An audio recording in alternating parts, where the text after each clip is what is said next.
For the Climate Discussion Nexus, I'm John Robson. And stop me if you've heard this one. A match is struck, a fuse is lit, and the earth bursts into flames. As a voiceover says, the world is getting warmer. Drinking water may be rationed. And then amid scenes of urban chaos, we must act now by lobbying politicians and sending money. Only to have a kangaroo appear on screen, crack a Cool Foster's ice, and say relax. Now it's actually quite an old ad, and frankly most corporations are now too scared of climate alarmism to make one like it. But the alarmism itself, in addition to getting scarier, is also getting so silly that I think we need more of those ads. When you've seen those videos or you've read the Bulletin of the Atomic Scientists, whose famous doomsday clock has told us we were on the brink since 1953 due to something atomic or something else. Well, they now say parts of the American Midwest and Louisiana will become virtually uninhabitable in 20 to 40 years, which apparently is news to all those clods building and buying luxury homes in New Orleans, which is surely a target for the hurricanes as well as heat waves you should expect if you believe this guff. Which the BAS article is certainly full of, including, quote, America's West is facing massive wildfires. Its coasts are being inundated by sea level rise. Its desert cities and farms are stressed by ever-increasing demands for air conditioning and water.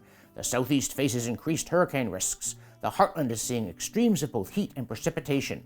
In relatively cool places like Alaska and northern Minnesota, temperatures are rising even faster than elsewhere, melting the tundra and turning forest into savannas. Then the piece mocks the rich, saying, oh, sure, they've got their private islands, their private schools, and their good healthcare, but they cannot purchase their own atmosphere or their own ocean.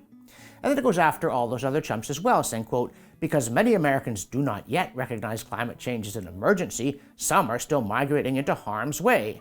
America's coastlines and desert cities continue to swell with new arrivals and new housing developments, end quote. Yeah, it's almost exactly as though buyers, including Barack Obama, along with real estate agents and investors, don't believe the hype. And one reason they shouldn't is that the BAS is of course relying on good old RCP 8.5 to generate this absurd scenario in which needing air conditioning in Louisiana for 18 days a year is the coming apocalypse.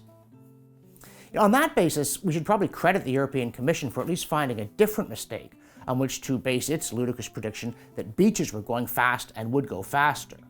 Actually, they found several mistakes, including the same old of bad computer models and of the assumption that people just won't respond sensibly to a problem. Also, they overlooked that according to science, get ready for this, beaches are sandy strips at the edge of the ocean. So, when the water comes up, it washes sand from the low edge to the high edge.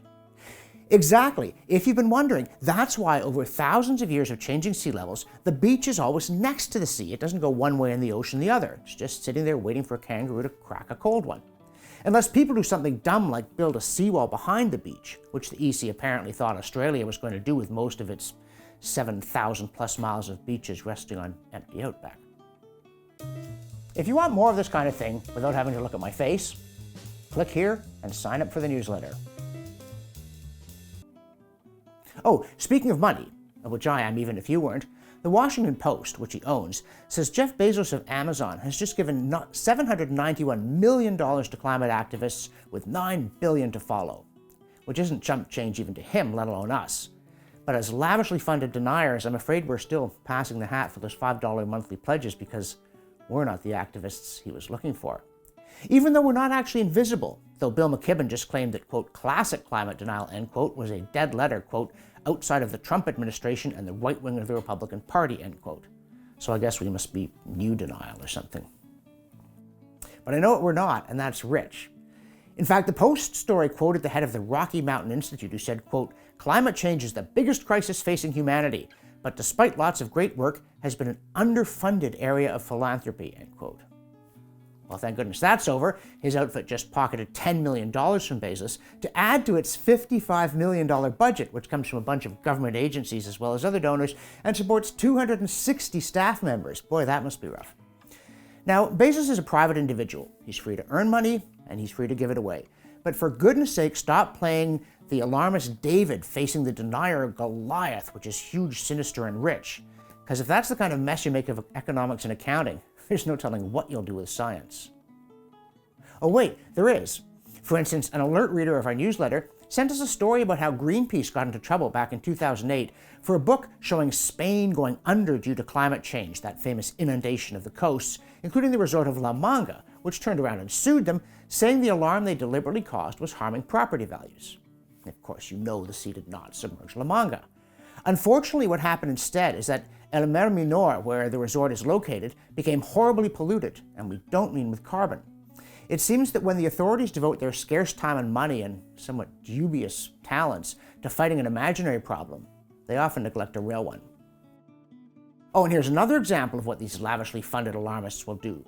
You remember the UN's deeply flawed report on the supposed increase in climate-related disasters based on an elementary statistical error, the report they refused to retract? Well, the Red Cross doesn't just remember it, they liked it so much they issued their own report making exactly the same mistake. And honestly, it can be hard in the face of such things to continue to insist that these people are genuinely mistaken rather than deliberately lying. But consider this, if they were lying, they'd do a better job of it, right? Less obvious, more cunning. To say so is not to excuse zealotry. It's to warn alarmists that if they don't want to look silly in the name of constructive debate or just to avoid having people baffled whether you're a rogue or a fool, they should stop doing that sort of thing. And while they're at it, stop accusing us of being part of some denialist conspiracy motivated by a lust for money while they're at it. And speaking of non-conspiracies, as you know, the Great Reset is the big thing nowadays for those who think we could finally make capitalism work after 2.5 centuries of brilliant success that they think was failure.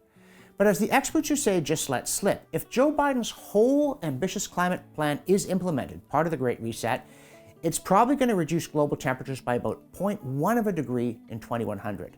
Yay! We're going to destroy the economy for an amount of cooling smaller than a measurement error 8 decades away?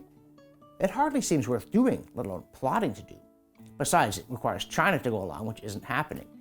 You know, even small bits of the Great Reset, like Britain's alternative energy strategy, are disintegrating, proving that humans lack the capacity to carry out even the bad ideas they admit to, let alone the sinister schemes they are allegedly harboring in secret.